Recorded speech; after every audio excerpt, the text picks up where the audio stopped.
energy. If we go on to the next slide, please, Lucy.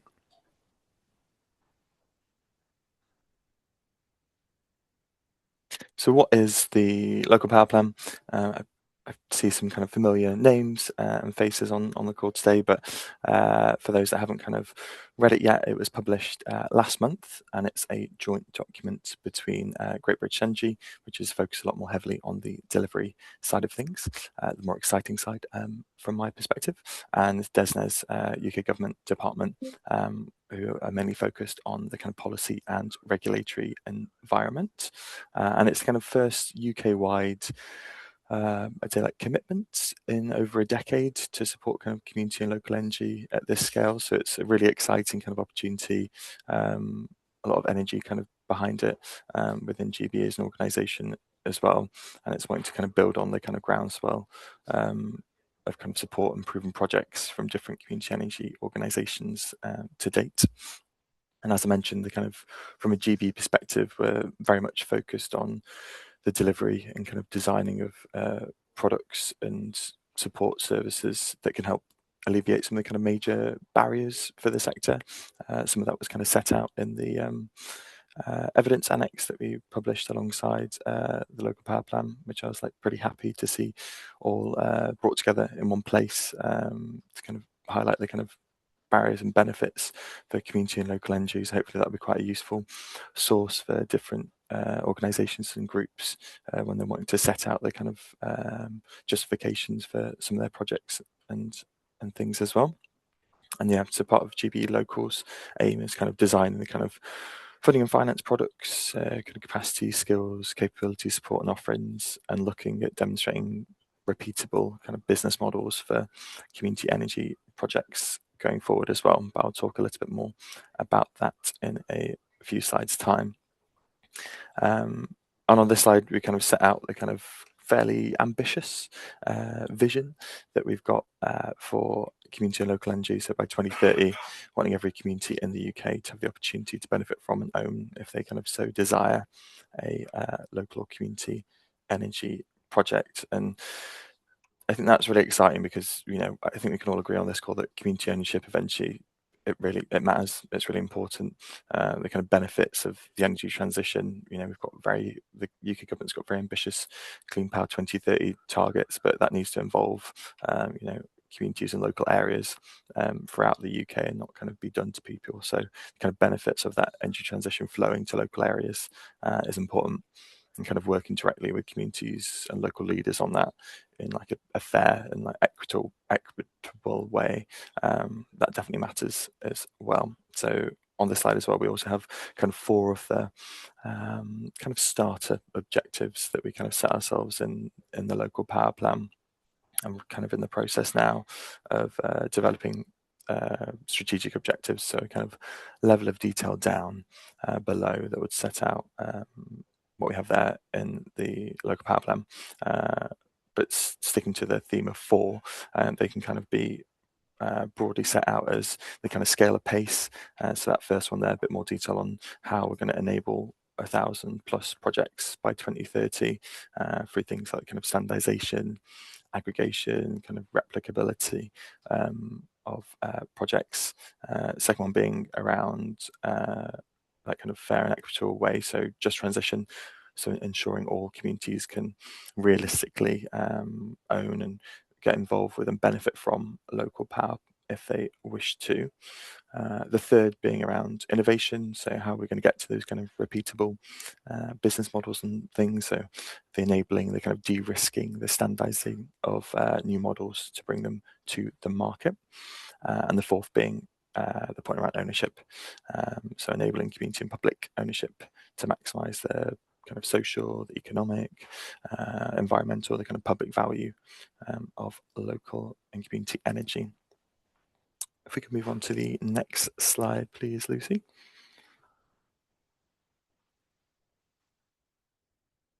So what is the kind of overarching offer that GB is wanting to scope up at the moment? So I think one of the more headline-grabbing inclusions within the local power plan was the up to £1 billion figure dedicated to kind of GB locals offering to support community and local energy throughout the rest of the spending review period, so up to 2030.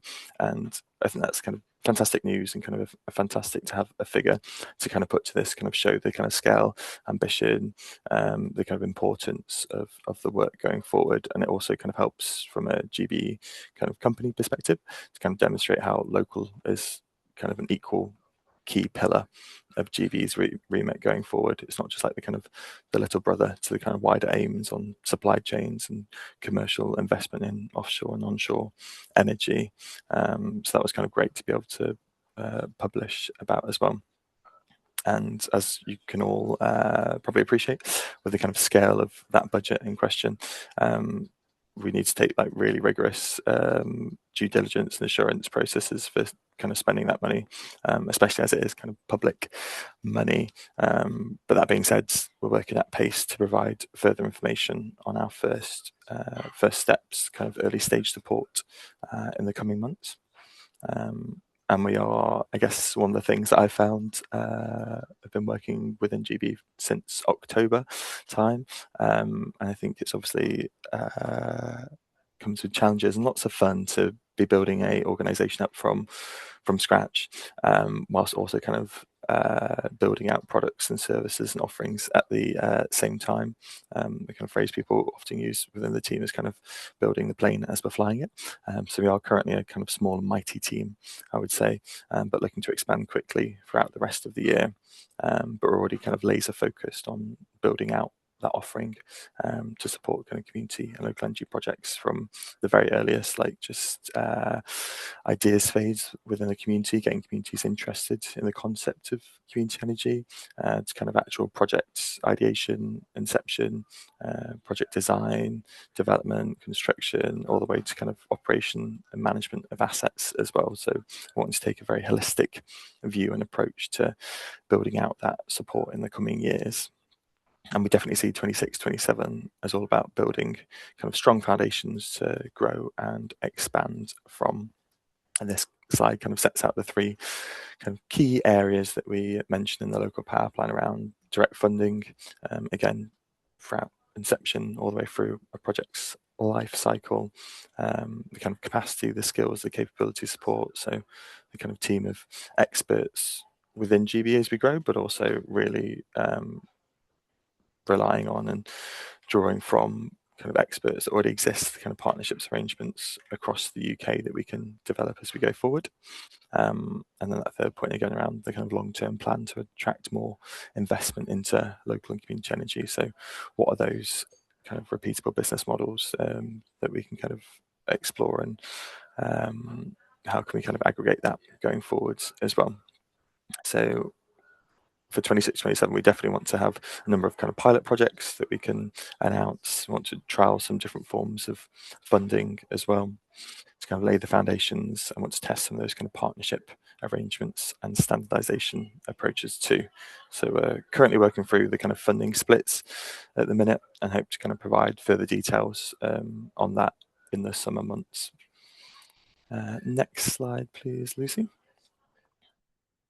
And then we did kind of draw this out in the local power plant itself, but it's also kind of one of the areas I'm particularly excited about and interested in. And I should have, I just used the example that was in the local power plant, but I should have tailored the slide to the kind of southwest area specifically. But I've got Energized Barnsley as an example on the slide. But yeah, one of the areas I'm particularly excited for is how we can build upon the kind of existing partnerships between local government and community energy organisations, and then also how to enable that approach in parts of the country where there's currently gaps, particularly maybe in parts of the country where the political climate might be slightly different, or not as open to these kind of arrangements. So how can we kind of encourage that and kind of demonstrate different types of economic, social benefits that might encourage further local government participation going forwards as well.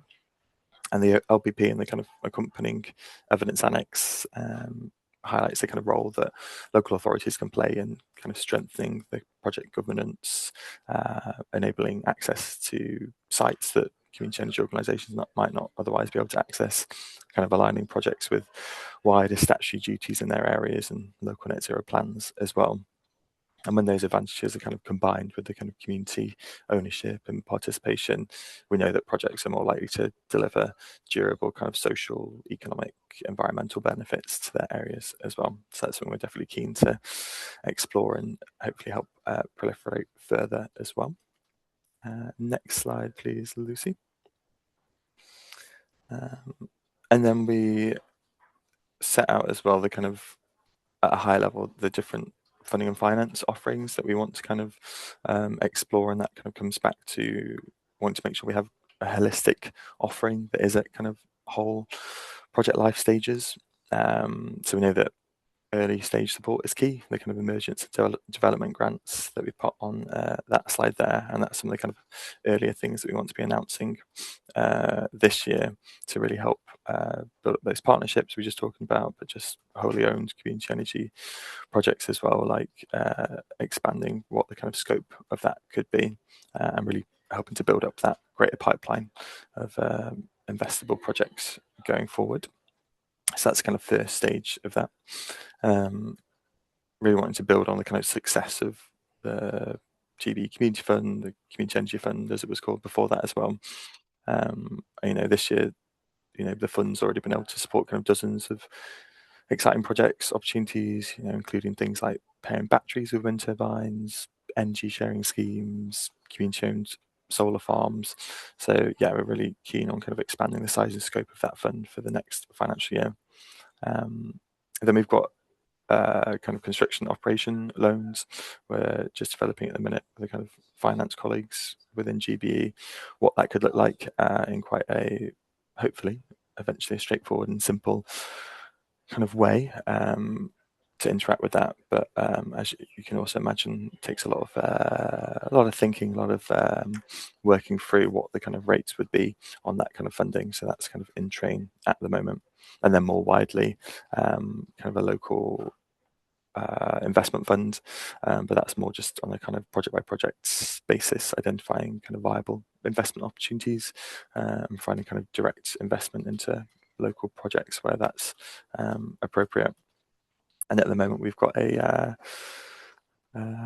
expression of interest form that we kind of launched at the same time as the local power plan on the website. You can always take a look at that if you haven't seen it already, and that's really helping us with our kind of market engagement. We'd love to hear about any other projects anyone might have under development at the moment, because that's key for kind of the kind of market engagement, learnings about what's the most important products and support that we can design within GBE to help really unlock and allow community energy projects to thrive. As you can also imagine, I've had a nice flurry and influx of EOIs through the last month, so we're working tirelessly to kind of get through as many of those as possible. But please kind of bear with us as we're reviewing those. And then the final slide for me, please, Lucy. And I've talked about how important, obviously, the funding aspect is, but then what about the kind of strategic wrapper? What about that kind of capacity, skills, expertise, and support and advice that can kind of hug this whole project that we're working on, GB Local? And part of that is about building capacity and skills within community energy organisations themselves.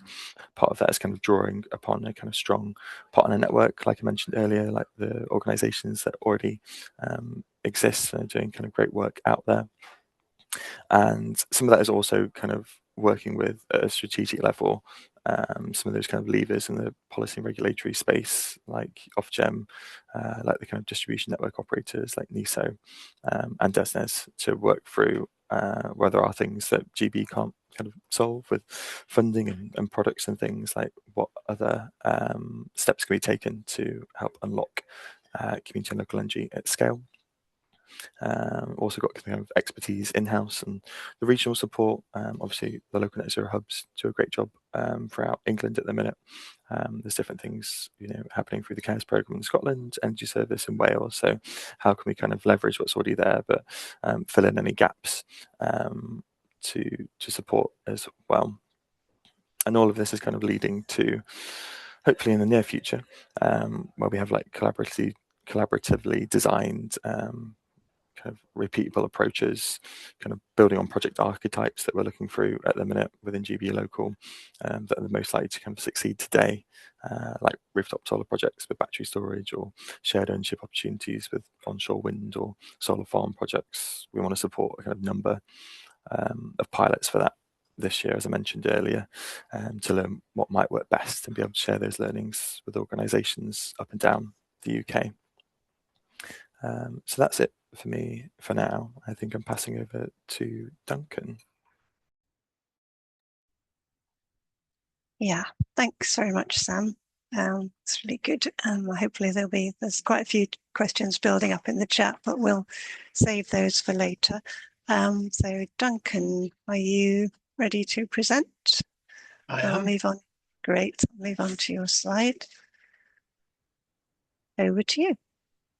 Thanks very much, and thanks, Sam. That was an excellent introduction. And I'm not going to duplicate what Sam said as far as I can. I may have some questions or comments that we can sort of lodge additionally for Sam.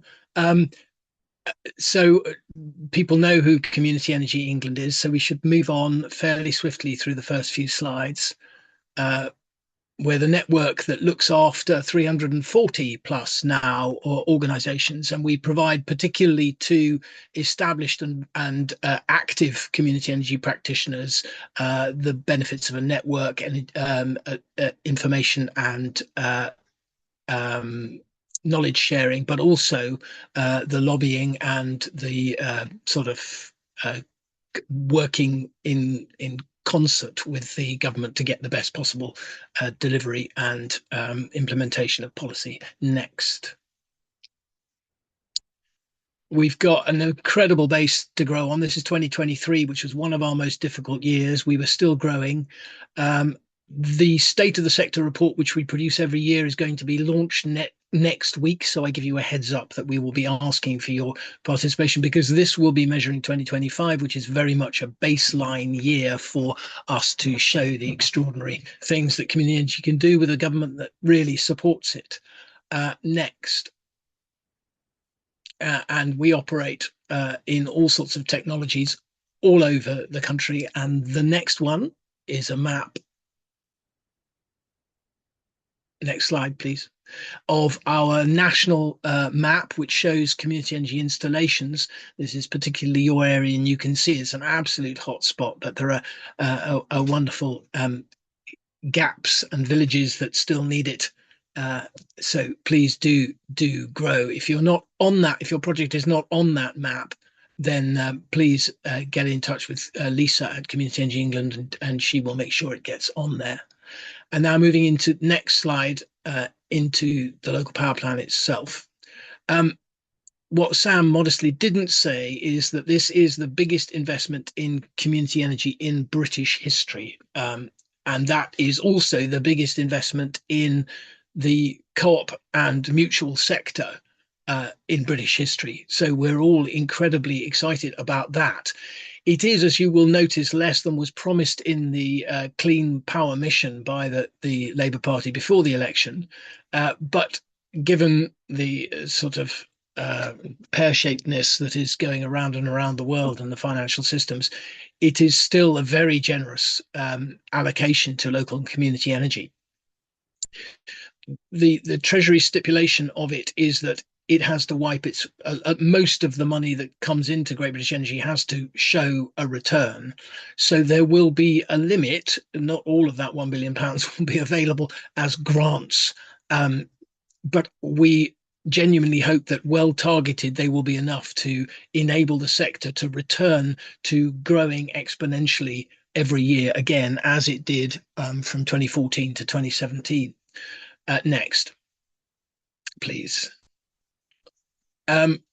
So this has already been explained, so we'll move on, please. This is a diagram which sort of sets out. This is some of these diagrams are from the evidence annex, which is worth a read.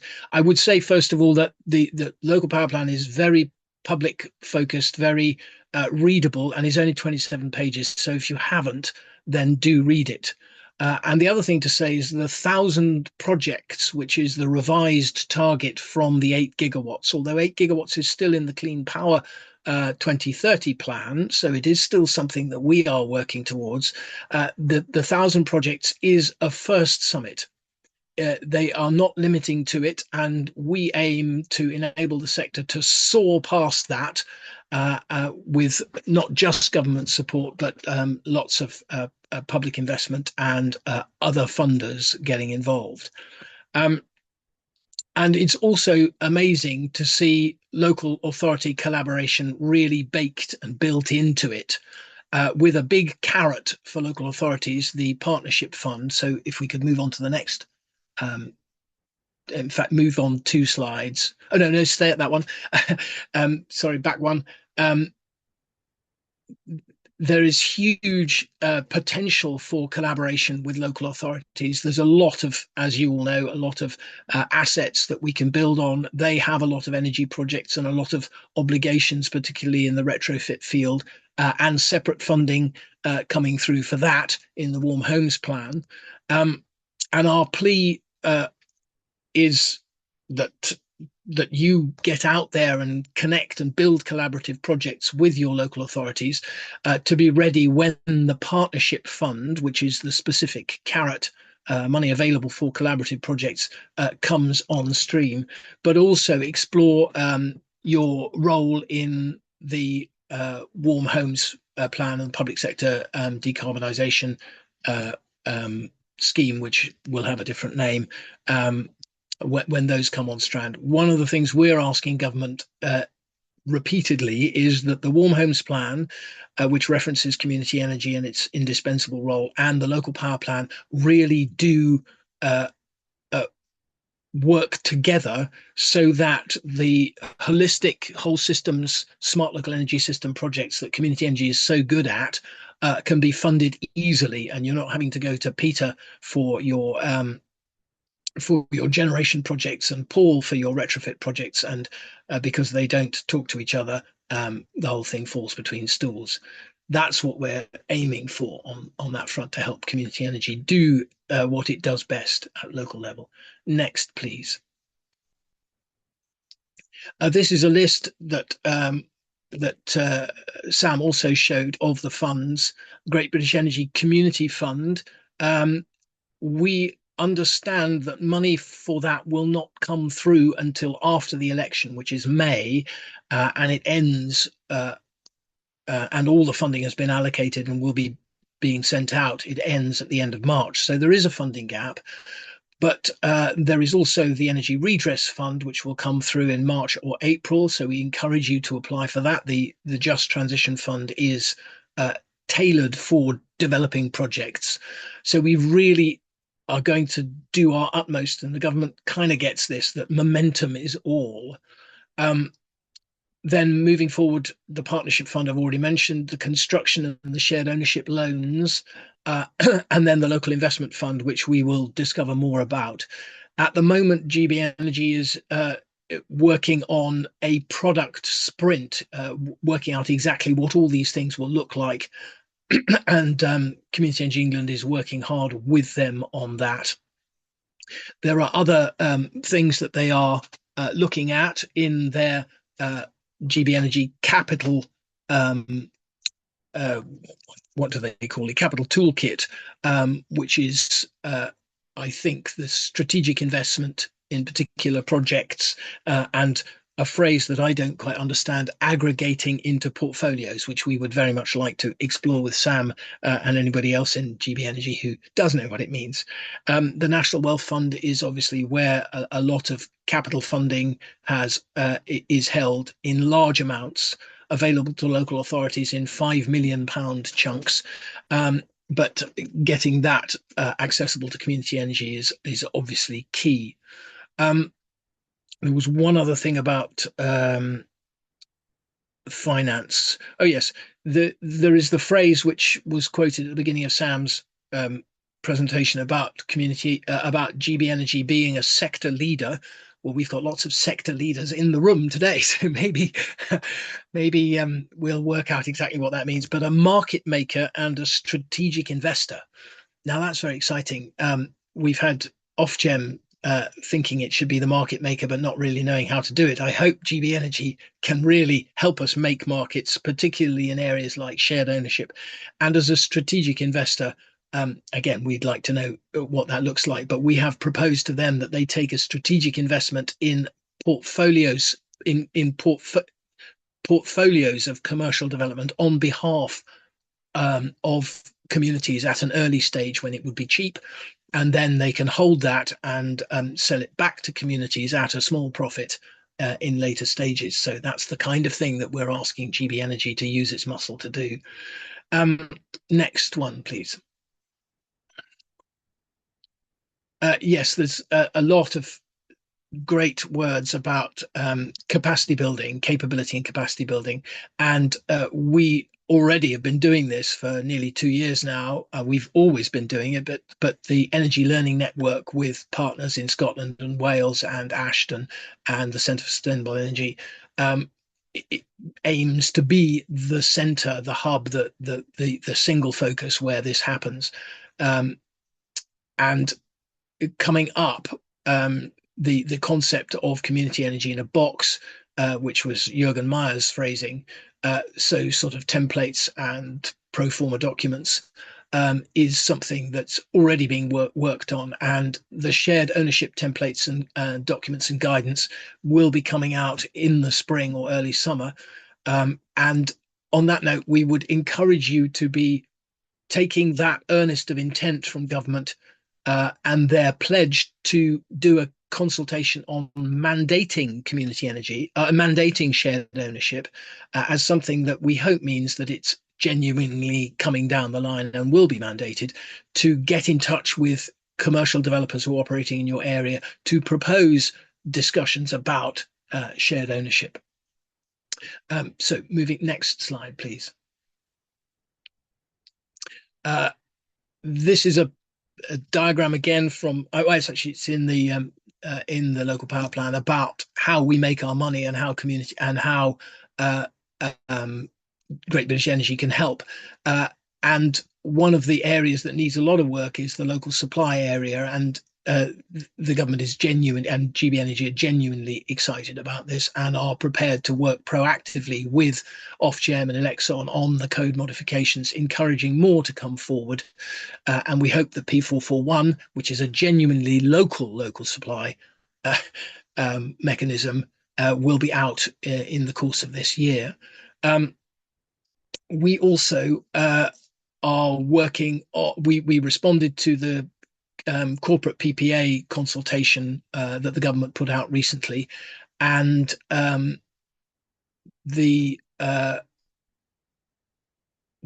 another really important ask, which is sort of alluded to in the local power plan, is the need for a stable long-term export price, certainly a floor price, which of course the projects that can access a CFD have the benefit of.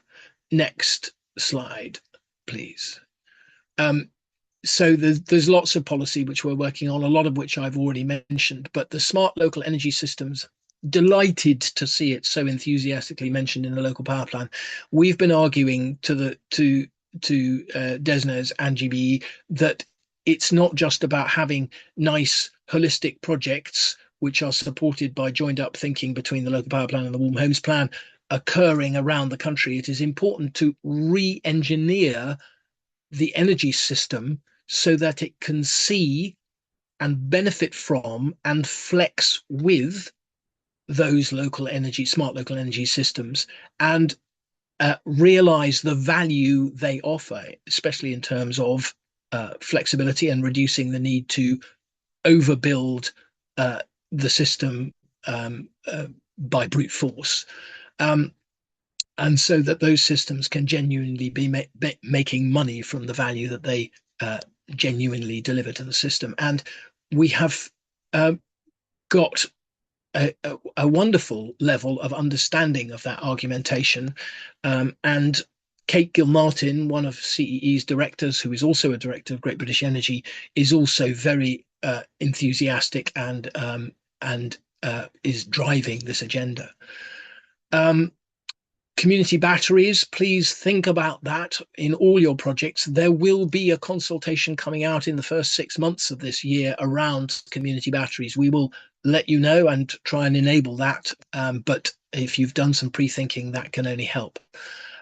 Regen is working with local planning officers to build up training, but there are also fundamental things that we need in planning, such as improved permitted development rights around wind. There will be a consultation coming out at the end of this month, and we are working with the solar team to get an improvement in permitted development rights for ground-mounted solar, so you can put solar next to a community centre rather than only on its roof.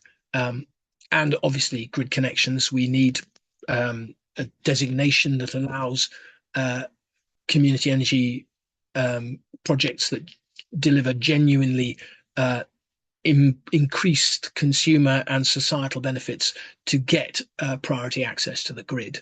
And it's not just, it's not favoritism, it's because you deserve it. Next slide. Yes, just many people in the room will know this because there was a very large turnout from the Wessex area at our first wind working group on the 11th of March. The next one is the 15th of April. In England, there is an undersupply of wind, as my God, do we know, which means that actually there is priority access to the grid kind of built in NESO's grid planning. So go for it. 5.1 gigawatts of capacity still available. See if you can mop that all up in Wessex. Next, please. Yeah, that's our working group. If you go to that page, Community Energy Policy Campaigns Working Groups, you can find out how to join or email me. Next, please. And community energy is, we all know it's win-win-win, but it's also well-loved and well-supported, and the government gets that involving community energy and getting communities engaged is the only way to achieve net zero. We need a participatory energy system, and we need support for renewable energy rollout, and we get that when the community has a genuine stake. Next, penultimate slide. Now, these were the questions that Pete asked me to address. So how will community energy support the local power plan? It needs to be said that Community Energy England proposed the local power plan to the Co-op Party in 2022, who took it to Ed Miliband's office, and then we spent a year and a half working with the front bench to scope and model what it should look like. And since the election, we've been working with Sam and so many other people in DESNZ and now in Great British Energy to input on policy development. And the Minister has asked us at the launch at the Community Energy Contact Group meeting to keep the government honest, to make sure that they're living up to their promises, and you betcha we will. We continue to input to the Great British Energy Local Product Sprint on the Partnership Fund, the Local Investment Fund, the Capital Toolkit, and on capacity building. John Taylor and the ELN, the Energy Learning Network people are working hard on that, and you will have seen lots of brilliant events on our events page. Working with DESNZ, the two are now separate, focusing on different areas. GBE focusing on the delivery and the funding, and GBE on things like shared ownership. There will be a consultation on shared ownership later this year. We will prime you to respond to that. Key joining up the local power plan and the warm homes plan, and working groups with those stakeholders, Ofgem, Elexon, and NESO and the DNOs on connection.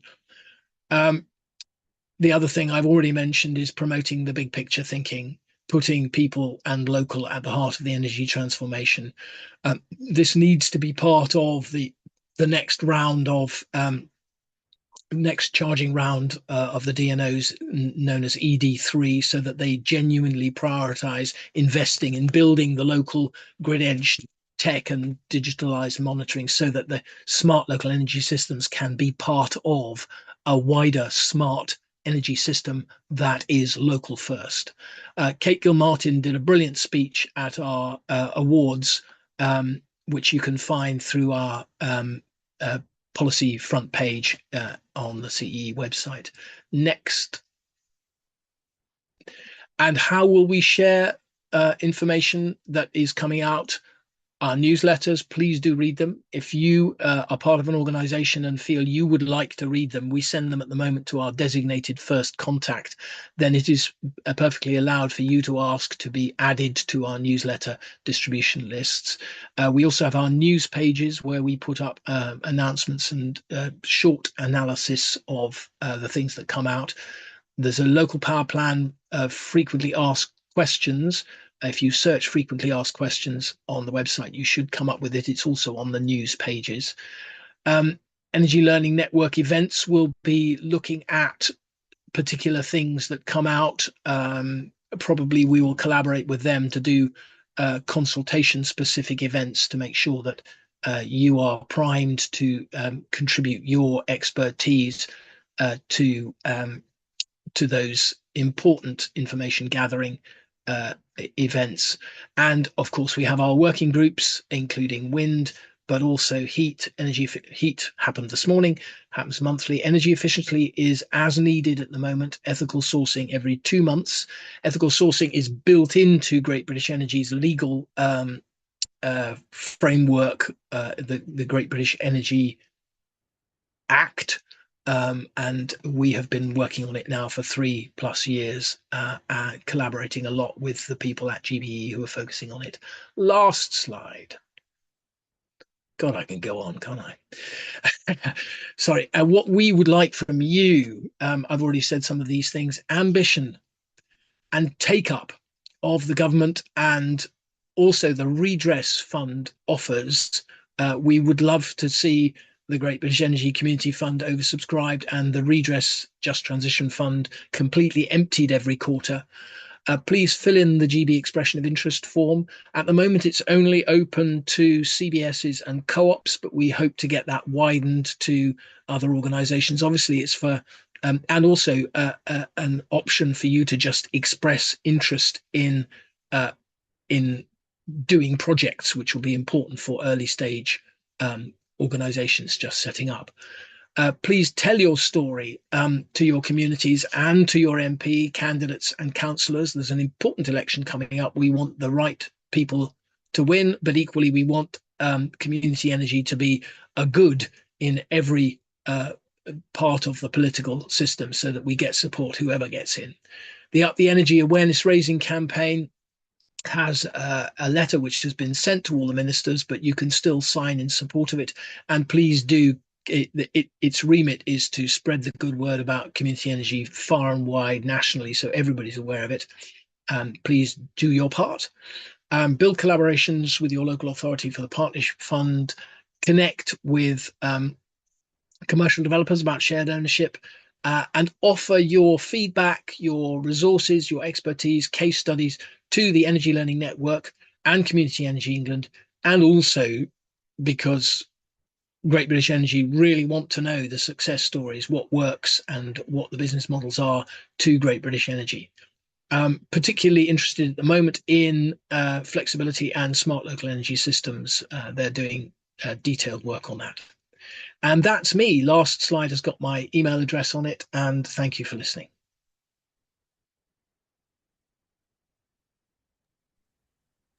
Thanks very much, Duncan. Covered a lot of ground there. So I think many questions building up. So I'm going to hand over to Pete now to start the Q&A. Great. Well, no, some really, really interesting questions here. Um, I think I'll start from the top. Um, will local government reorganisation affect partnerships, local authority, community partnerships with local government reorganisation? I don't know whether Sam, is there anything about that? So I guess the approach that we're looking at the minute is a bit of a top-down and bottom-up one. So from a top-down perspective, we're looking at kind of combined authority, mayoral strategic authority agreements like memorandums of understanding between GB and MSAs, which we announced some of them last month as well, and we continue to kind of drive forward with that. And then the kind of bottom-up approach when we're kind of designing and developing the kind of partnerships grant, that's a lot more focused at the kind of smaller local authority level. So I'm sure there will be some kind of interactions as the local government reorganisation kind of continues to get underway, but we'll kind of monitor that as we're designing and launching the grant fund there. Okay, thanks. There's an interesting one for our region then, the Wessex Network region. Will funding be channeled through the Southwest Net Zero Hub? And what's going to be the link with the Southwest Net Zero Hub and the local power plan? Any Yeah, ideas? yeah. So obviously the looking at zero hubs, all five of them, continues to play a really important role in the kind of landscape across England, and we're kind of working up what the kind of continuing arrangement will look like for the next financial year. I think in terms of the kind of funding and schemes and things, because we want some of these things to be UK wide and not just focused in England, because we're a UK wide company. We'll have to be looking at kind of how to deliver that across all four nations, but the hubs will definitely be involved in supporting and the kind of approach going forward as well.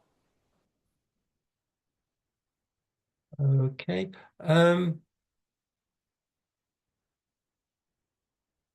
Okay.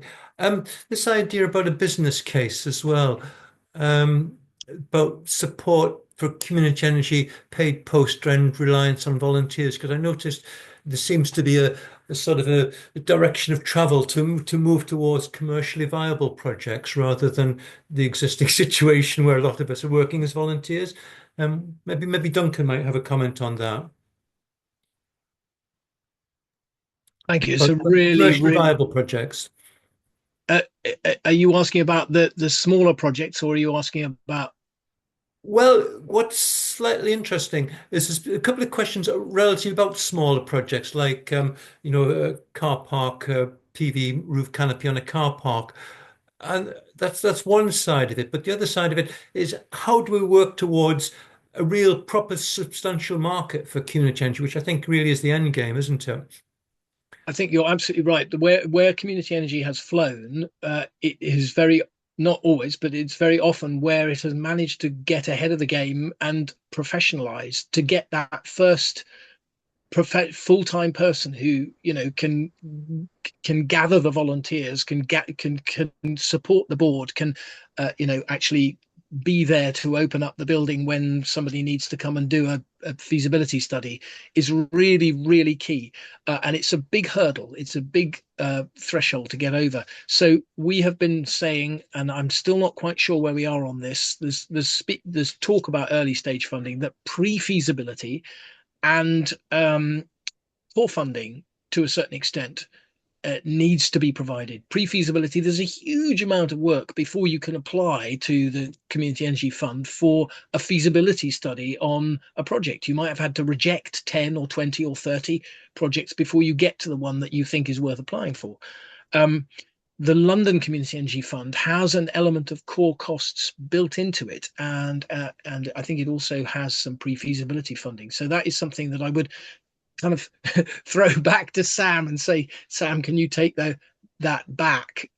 Because especially as we move towards enabling more disadvantaged communities that haven't had any kind of initiative growing in them naturally to come on board, we will need that very early stage and that sort of core funding support.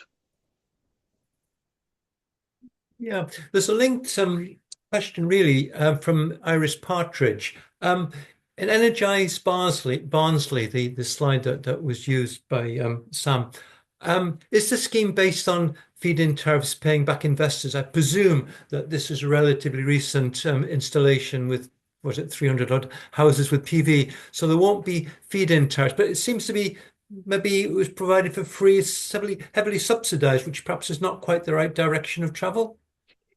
I believe it was through the kind of follow-up to the feed-in tariff, the smart export guarantee. So they're getting the kind Okay, of funding that way, and then raising kind of community share offers from it, and then giving like a 6% return on those brilliant. offers, and then providing the panels for free on the kind of social housing Hmm. in that area. So that's one way that they've managed to do Great. it. So that's a great example then of a possible business model at scale, feed-in tariff export, and the yeah, that's great. I Um, think also the secret there was Barnsley really wanted it. Yeah, mhm. So there was a really strong collaboration, and Barnsley absolutely got the win-win-win that it would provide. And the other proof of that project is the extraordinary engagement of the often quite elderly residents in their energy usage. And I think, I mean, I haven't got the figures at the tip of my tongue, but it's something like a 65 or no, it's a very significant percentage reduction in peak demand from the grid. So it is just by involving the residents, it is doing flexibility. Great. Um, let's have a quick look again. Yeah, a question then for Sam about the community engineers box. Have you spoken to existing groups to see exactly what type of information would be useful? I mean, I had a question the other day about actually a financial model for solar PV. You know, Dorset Community Energy has got very good financial models, which I'm sure they'll be happy to share. Is how are you collecting the needs for community energy groups, Sam?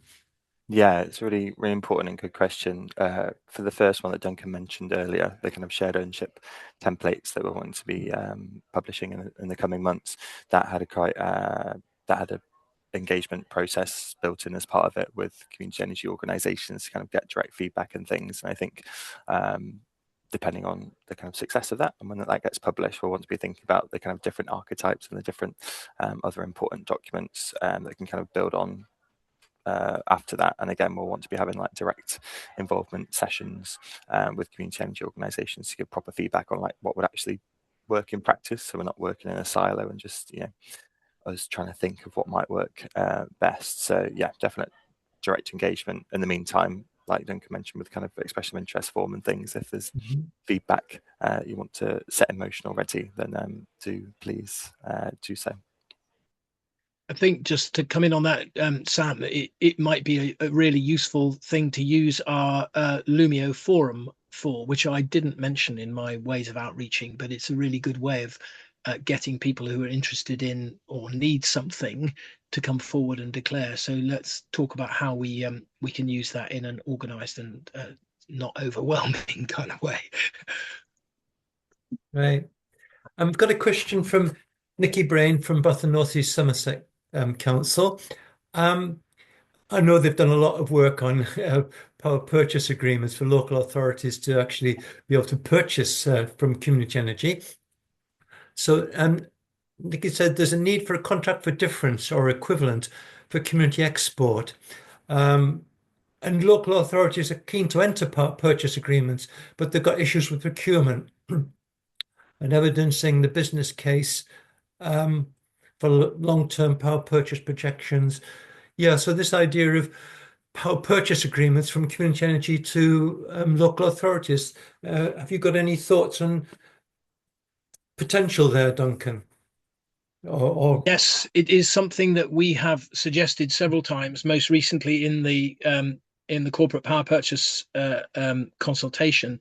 The idea that there is a kind of support, a safety net, so that a local authority procurement officer can say, "Well, all right, I'll enter this long-term uh, purchase agreement on the understanding that if the bottom drops out of the market and the wholesale price falls below what I'm paying, the difference at a certain critical point may be below that. So there's a little bit of risk share between the government and the local authority, but an acceptable risk share that the government would act as that safety net, as that contract for difference.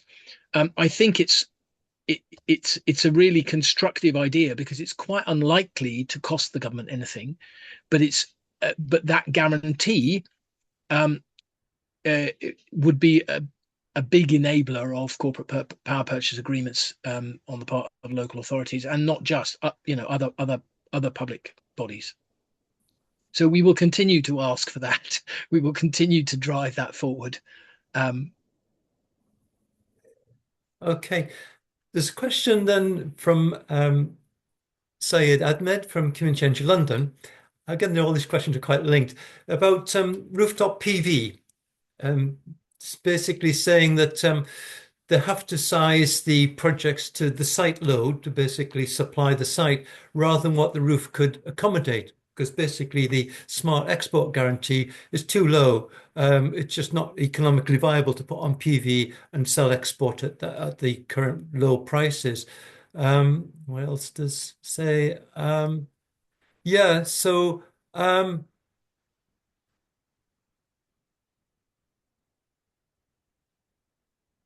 yeah, the SEG policy needs to be looked at if the rooftop PV potential is to be fully realised. Yeah.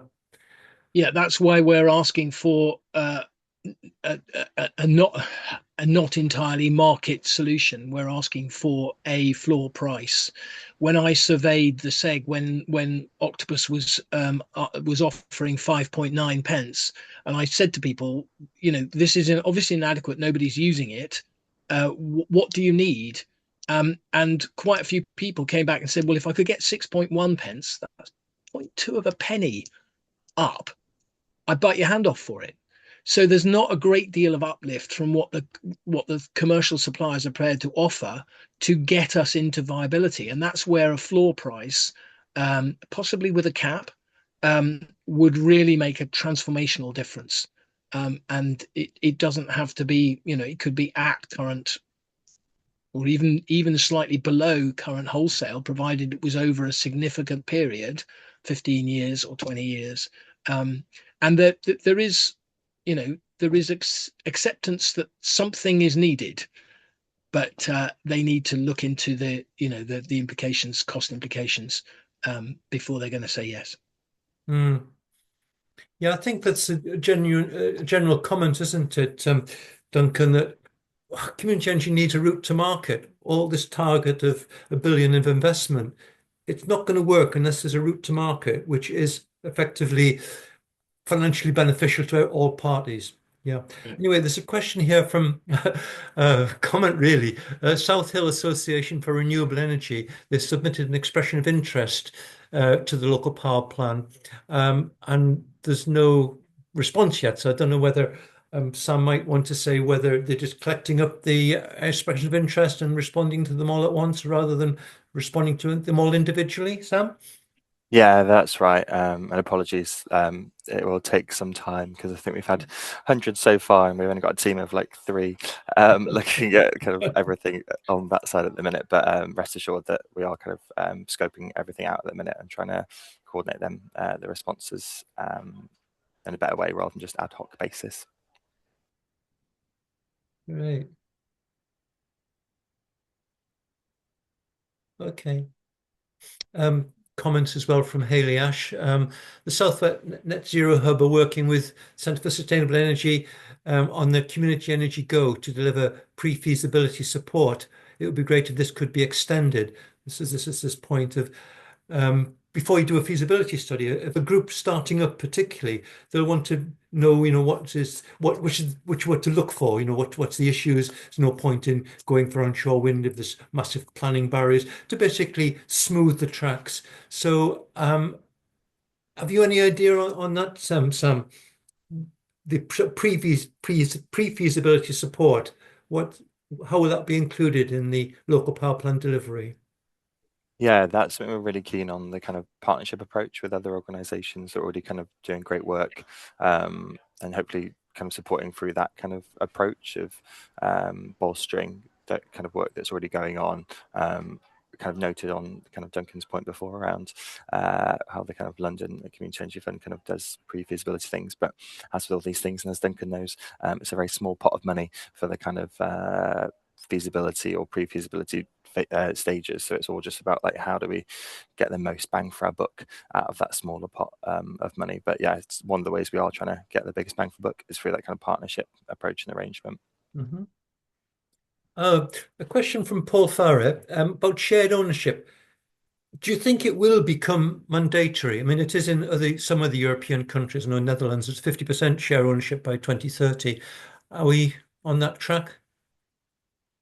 Mandatory shared ownership? Duncan, if you want to come in from a non-political hat on.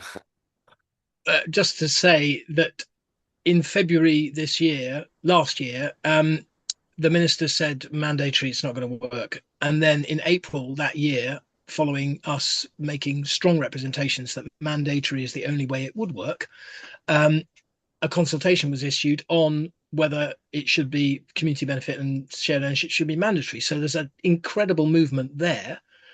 Obviously, the industry doesn't want it, and they have powerful lobbyists and money to throw behind not wanting it.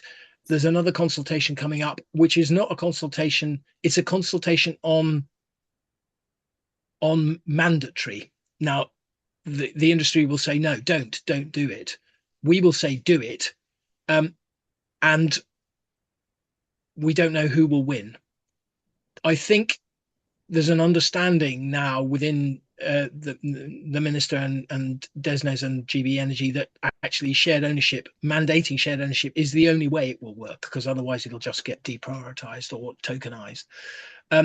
I would say what we're trying to do is to find the developers who are already doing it and like it and get the bottom line and many other benefits for doing it to sign up to a statement that says, come on, this is the future. It has real benefits for you. It enables you to do more projects. So your bottom line fundamentally isn't affected. And to try and build good arguments as to why it is a no-brainer for the industry, which we can present to the consultation, but also present to the industry to try and get them to shift a bit and be a bit less anti. When we had a meeting with one sizable developer who's done shared ownership and was saying that they didn't want it, every time we presented reasons why it was beneficial, they didn't actually have any counter arguments. So they're doing it on a knee-jerk, this is going to affect our bottom line, it's going to be really awkward, rather than on any real calculations about potential benefit. So that there's still all to play for. But I think building relationships with your commercial developers and talking to them about what you can bring, they have to engage with you anyway when they're doing projects. Then, start talking to them about shared ownership now and feedback to us what they say. And we'll try and supply information to them, to you, to argue why it's good for their bottom line. I think that is where the kind of immediate benefit is, because even with mandation, that can take years, as we know, with regulations and legislation and stuff. So I think that's part of what we want to be looking at in GB with the kind of templates we've got coming out, like kind of specifically designing different funding streams, like having conversations with larger developers now to kind of, like you're doing, Duncan, like get them to see the kind of benefits to shared ownership opportunities. And I think we may as well be doing that right now rather than just like waiting for mandation to be a bit of a silver bullet. So yeah, more of that. I agree, Duncan. And also the conclusion has been really to achieve the targets, we need shared ownership to be on all the Clean Power 2030 projects that are currently in the pipeline. Well, mandation, even if it comes in, will only mandate projects that aren't yet in the queue. Very likely it would be difficult for them to do it retrospectively. So that might be projects from 2029 onwards, which is going to have no effect on 2030 targets. So really, we need to be building those relationships and arguing for those shared ownership projects on projects that are already, in the queue. Yeah, there's a related question from Alex saying that if commercial developers were keen to support community shared ownership, it might give some weight in planning, or perhaps it ought to give some weight in planning. Yeah. Yes, there was just a consultation we responded to on the national policy planning framework where community-led is mentioned, and favorable, what is it? Substantial weight should be given to community-led projects. But that is not, we were asking for community-owned projects, because a shared ownership project is not a community-led project, but it will have substantial community ownership, and will deliver better benefits as a result. So yeah, it may have benefits at planning, and you should argue that with commercial developers, because if you like the project and have been able to influence it so that it's better than it otherwise would have been, then you're more likely to be able to support them in the planning committee rather than be actually rallying against them because they didn't listen and they didn't engage properly. Okay. Well, thanks very much for that, Duncan. I'm just going to do a couple more questions because I'm aware that time is going on, and I think Lucy wants to wind up as well. There's another slight criticism here, not of the local power plan this time or GB Energy, but is the Community Energy Go led by Centre for Sustainable Energy. Helen from Forest Community Energy said we were accepted onto the Community Energy Go in January. That's basically pre-feasibility support, but I've heard nothing since. So again, it might be one of these issues where there's not enough staff to deal with the level of interest. I don't know, but perhaps Lucy can take that up with CSE. Yeah, I will do. I know we've had a lot of interest in that scheme, so it's been quite busy. But I'll flag it up, Helen. Thanks. I'll just see maybe one or two more questions. Yeah. Okay, we've got the session till 1:30, Pete. Yeah. If we've got questions to fill it, or whether everyone's had enough. Yeah, I think we've covered main areas. Some of them are repeated. I'll just read this one from Ian Beveridge. I think Ian's involved with Community Power Solutions, the wind turbine support organisation. There's been some good news for community energy schemes sub 5 megawatts from PP441, PP42, so they can elevate the wholesale base rate. It's complex. You can enhance the export rate, various models on PPA. He wants a specific study on variable options. There's no simple advisory. This is actually perhaps slightly off the record, but Octopus developing, or actually their Unity, part of Octopus, are developing a new offer where they can actually do trading, and they can trade from communities to individual householders and to businesses within, and the community can specify a geographical area. You might want to look up that under Unity. But it's based on P442. You can sell at a reduced price because certain costs are removed from the transaction. But it's probably too complex to go into at the moment. But it is happening, which is encouraging, isn't it? This idea of local trading. Okay. Anything else? Okay. Helen had a couple of questions, which I wouldn't mind coming in. Yeah. Helen, yes, please do get in touch about with Great British Energy and us about feeding into community energy in a box. I'm going to talk to Sam about using Lumia, and we can maybe work out a plan to get the best input for what community energy needs. And you also asked about, could community energy do a rollout of balcony solar to help people in oil dependent people with or fuel poverty or oil dependent people now. And I think that would be a great initiative. I think somebody, possibly me, should start a Lumio question around that, because this was opened up yesterday by the government. Plug in solar on your balcony, small scale solar, and it might be the kind of thing that you could do a bulk purchase and some kind of share offer around. Do explore it. Yes, great. If the government opens up something, we should be seen to be grabbing it with both hands. Okay, this question on the procurement regulations for local authorities. They would still prevent a community energy group from supplying a local authority without a procurement. I think the local authority laser contracts are actually looking at this, but Yeah, it's perhaps just a barrier, a comment rather than a question. One of the things we have asked for from MHCLG is, and in the planning consultation, is improved clarity around what is actually allowed under public sector procurement, and how and that there should be a social value and a local weighting. I think Bristol City Leap allowed 20% for social value, but lots of other people don't know how to argue it or build it in. Yeah. So the issue is the procurement regulations require us to run a countrywide tender. We can't just simply have a contract with our community group. I've got the largest wind turbine in the country just across the road from my wind turbines. I've been trying for 4 years to buy their power. Mm. Yeah.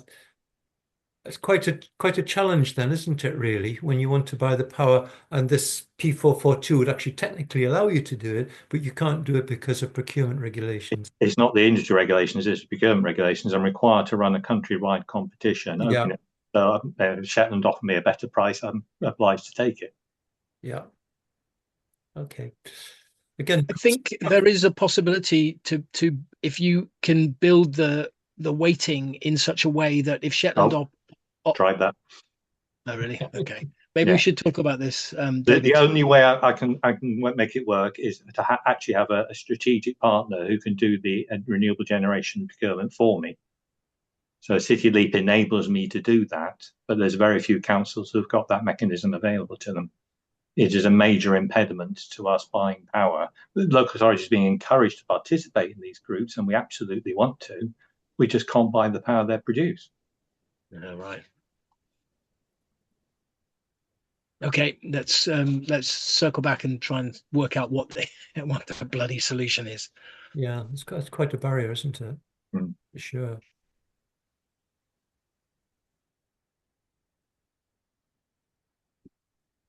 Yeah. Okay, Karen Arden said Laser is looking at the potential to sell local generation to councils, but many local authorities don't procure their energy with Laser.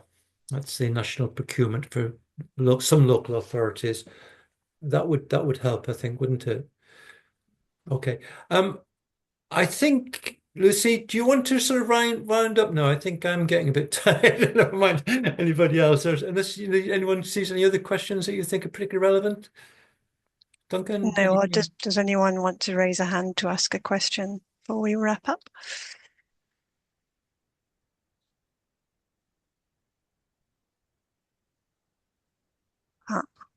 We do have... John. Oh, sorry, yeah. Do you want to do it, Lucy? I can't see everybody. It's John W. Have you unmute yourself, John, I think? Thank you. I'm a director of a local, an energy local company, part of the energy local network across the country. There's not many in the southwest. I think there's 3 or 4 possibly in the southwest region. I don't know if there's any in the Wessex region. I'm in Devon. But you haven't referred to that at all. And for us, it's the only, because of the national parks restrictions, it's the only way we can go forward at the moment, which is very similar scheme to what you've described as Octopus as bringing in, where there is local generation, and we want to increase that and will increase that, but local consumers can buy from it through a separate arrangement with 100 Green. So that's a national thing, which is we think is developing more and more. So I just wanted to bring that out, really, and I don't know how that would fit into what Great British Energy's plan is.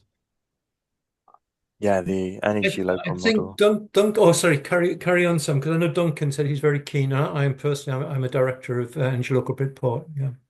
No, I was just going to say that it was definitely something that we're keen to keep exploring and looking at further in more detail as we kind of build out those different archetypes and approaches for what could be repeatable across country. But yeah, you come in, Duncan. Just to say that I Yeah. mentioned earlier P441, which would be setting the energy local model. It's in fact Mary Gilly who set up energy local. It's her modification. Would be setting that not as an exception, but as part of the balancing settlement code. So it would mean that it was a secure basis on which you could set up a community energy organization, and you could start pioneering alternative models, alternative systems, to energy local, which is great. Energy local is great, but we need more players in the market, and Mary would be the first to say that. And we need to develop more partnerships with more suppliers and find more ways of doing it.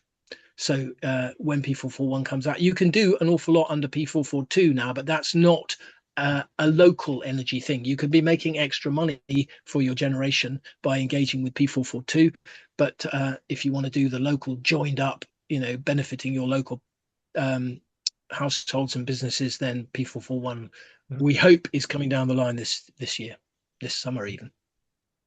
Yeah, certainly it's a route to market, and it works. Energy Local Bridport's been working for 5 years now. Households have saved approximately 15% of their electricity bill over 5 years. Yeah. Last Brilliant. question, Thank I you. think, David.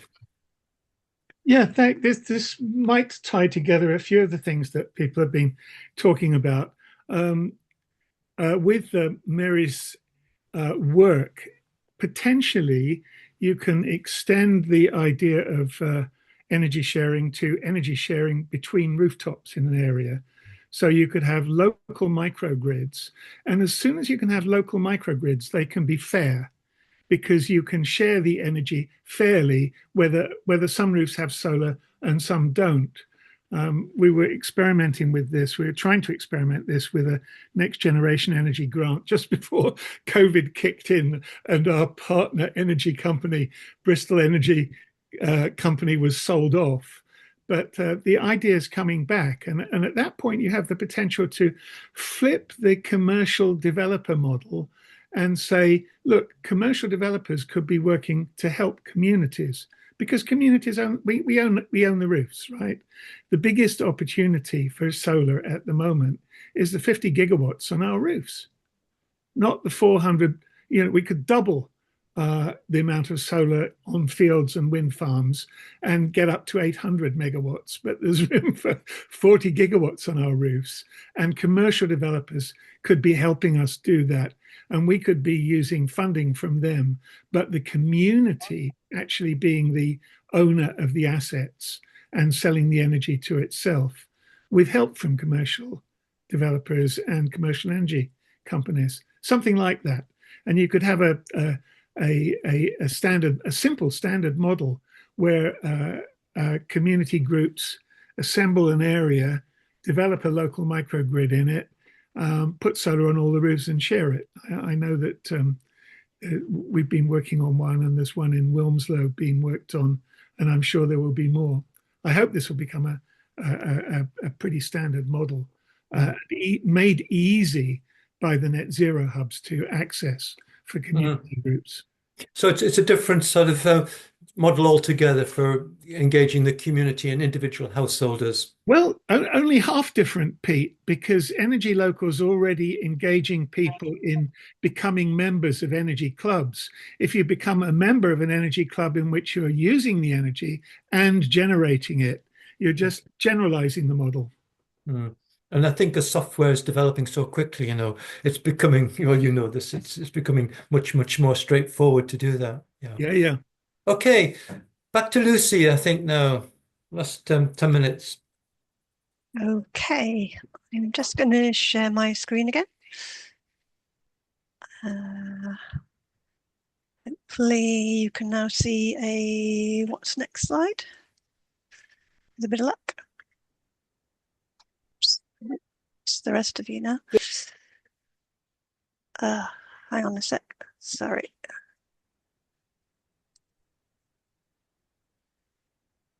I've lost my slide now. It was there. Wait a minute, I'll stop that and start it again. Sorry, something going wrong with my Zoom at the minute.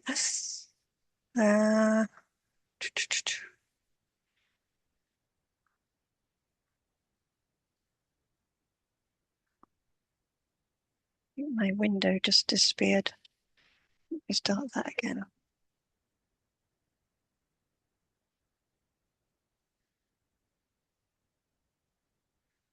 Right, let's try that again.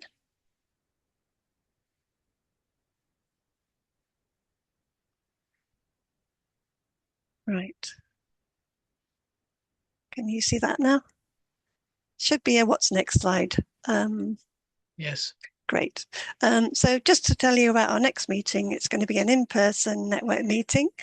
And we're taking place in Froome Assembly Rooms in Somerset. So that's on Tuesday, 2nd of June, 10:30 till 4. We're having a theme of community energy partnerships, so there'll be lots of stuff that we've been talking about today. We're going to have some local authority collaboration projects to talk about, shared ownership, there'll be a feature on that, and we're going to have some innovative projects as well. So details will be circulated next month sometime, so do look out for that. And then finally, thank you very much, everyone, for coming. It's been very well attended today, so thanks for your interest. But before you go, please could you complete a very short survey for us? Helps us to plan our future meetings and know what you think of things so far. There's our contact details at the bottom. I will, let's just see if I can paste that into the chat, maybe not. Yeah, so thank you all for coming, and hopefully see some of you in June.